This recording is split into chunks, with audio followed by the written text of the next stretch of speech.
Hello guys, मैं हूं मुस्तकीम अफसर।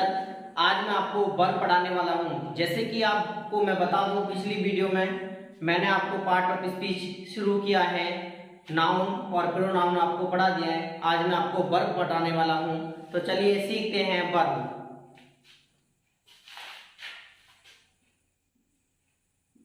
वर्ब का मतलब होता है क्रिया। वर्ब का मतलब क्रिया।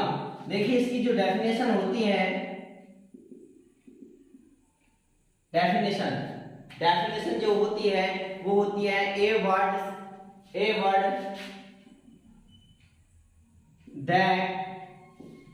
दैट स्टैंड,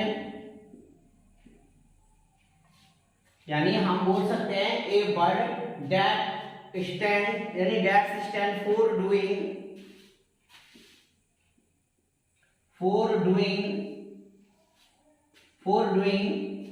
और उसके बाद हम लिख सकते हैं आपके लिए और being,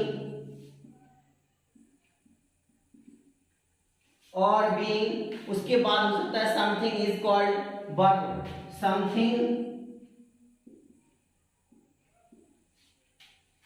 something is called verb,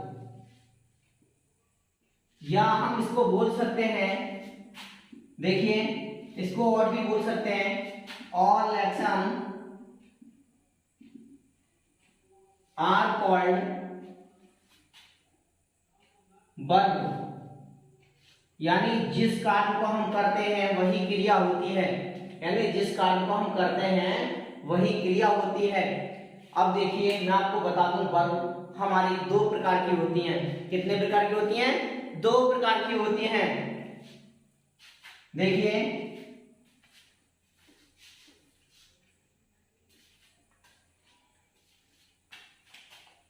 number एक तो होती है हमारी मेन वर्ब, जिसे हम क्या देते हैं, मुख्य क्रिया।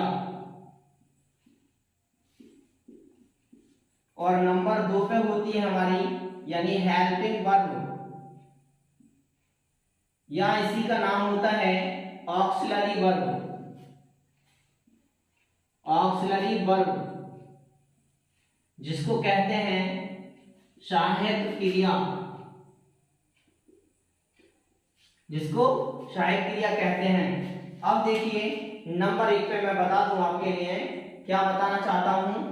नंबर एक पे, यानी एक बार इसका स्क्रीनशॉट ले लीजिए या फिर लिख के रख लो। नंबर एक पर होती है हमारी यानी मैन वर्ब। ये दो प्रकार की होती है, एक तो होती है ट्रांसिटिव, यानी ट्रांसिटिव, ये ऐसे, मतलब मैं फिर साफ लिख देता हूं,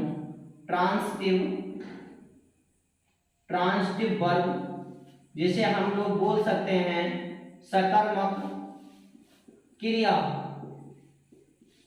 और नंबर दो पे होती है हमारी इंट्रांसिटिव, यानी ट्रांसिटिव,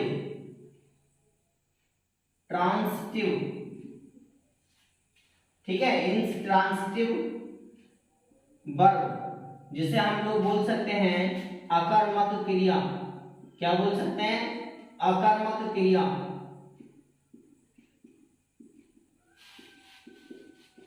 क्रिया।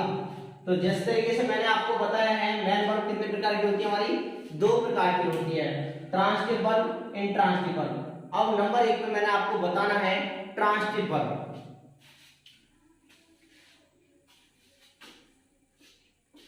देखिए, ट्रांसिटिव वर्ब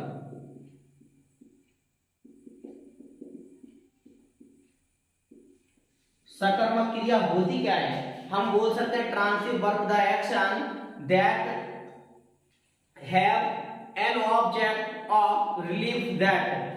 हम बोल सकते हैं, क्या बोल सकते हैं इसकी डेफिनेशन को, यानी इसकी डेफिनेशन को बोल सकते हैं ट्रांसिटिव वर्ब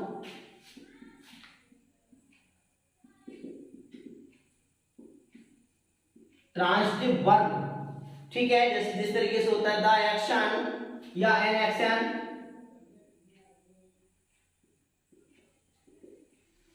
देखिए मैं यहां लिख देता हूं क्योंकि हो सकता है आपको नहीं मतलब स्क्रीन दिख रही हो, दैट हैव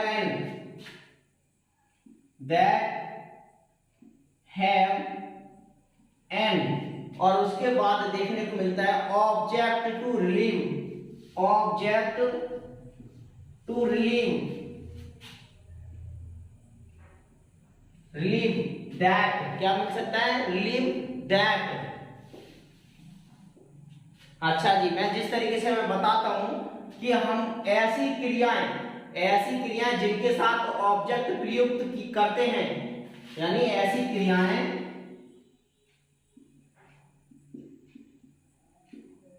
जिनके साथ हम ऑब्जेक्ट प्रयुक्त करते हैं, यानी प्रयुक्त करते हैं,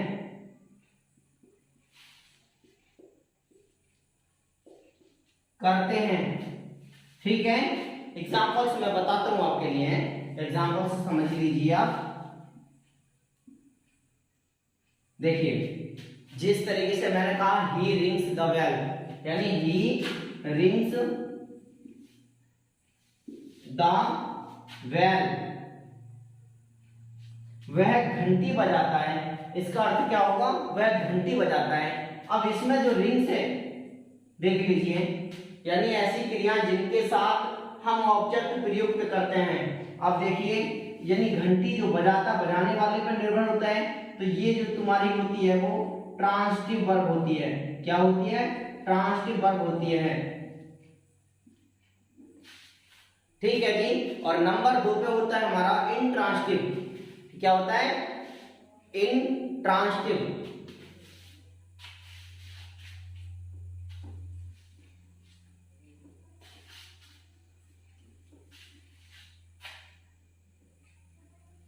इंट्रांसिटिव,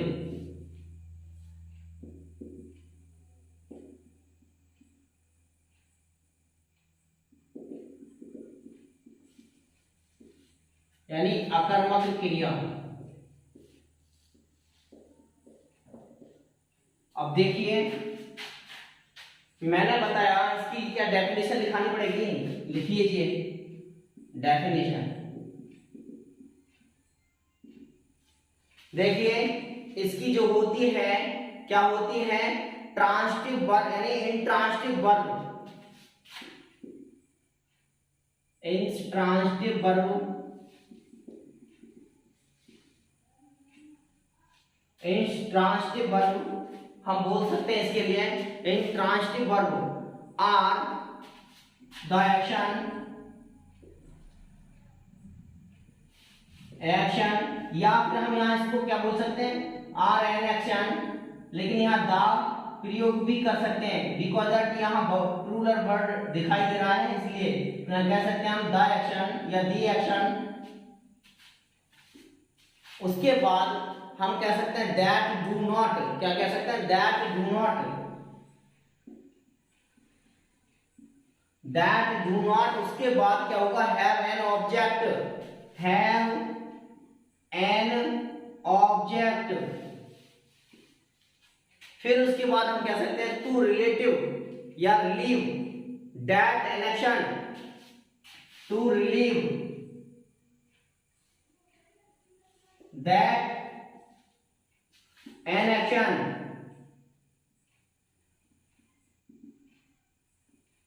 देखिए, हम इसको कह सकते हैं किस तरीके से, अकर्मक क्रियाएं।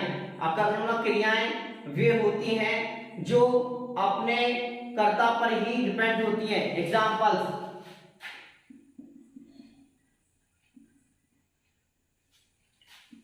पापा मुस्कुराए,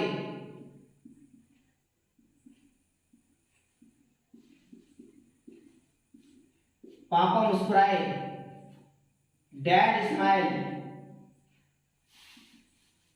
क्या हो सकता है, डैड स्माइल। तो ये जो डिपेंड होती है हमारी, यहां क्या होती है हमारी,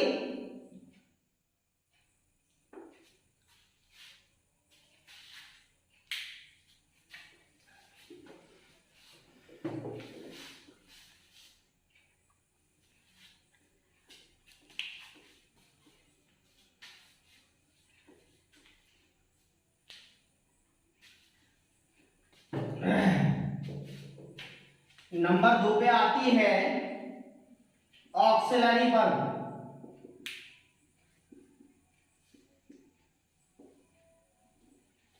सहायक क्रिया।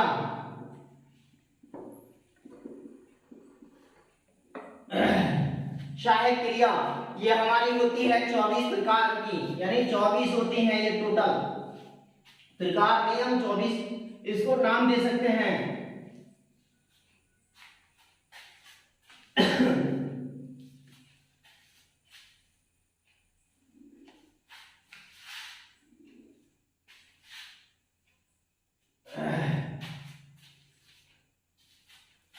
देखिए जो हमारी प्राइमरी होती हैं वो कितनी होती हैं 11 और 10 मॉडल होती हैं, मॉडल, और 3 सेमी मॉडल होती हैं। नंबर 1 पे देखिए जो मैं बता रहा हूं आपको, जो प्राथमिक होती है या विषय यानी रूप यानी विषयक होती है या रूप विषयक होती है। तो देखिए इज, एम, आर, वाज, वर, उसके बाद हैज, उसके बाद हैव, हैड, डिड, फिर उसके बाद आता है 1 2 3 4 5 6 7 8 9, उसके बाद आता है बिगन,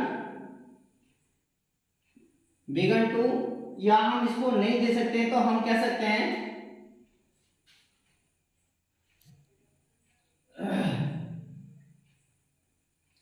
हैज बीन या हैव बीन। इसके लिए कह सकते हैं हम विल, वुड,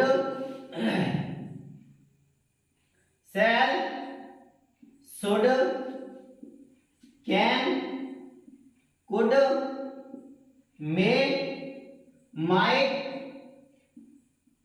मस्ट, उसके बाद कह सकते हैं हम यहां बिगन टू, या फिर हम कह सकते हैं आउट टू। क्या कह सकते हैं? Out to. अब आप कहोगे अभी तो आपने सर 10 बातें की।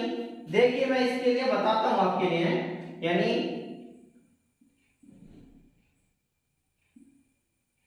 ठीक है जी, अगर हम इसकी बात करें तो देखिए यहां कर लीजिए आप 10, या अगर इसको 1 मानते हैं, या फिर यहां इसको कर लीजिए 11, ठीक है। तो इसका मतलब ये है कि जैसे हैज बीन यहां मैंने दे रखा है, जब हम जो पढ़ते हैं जिस तरीके से यहां कह सकते हैं, या हैड बीन,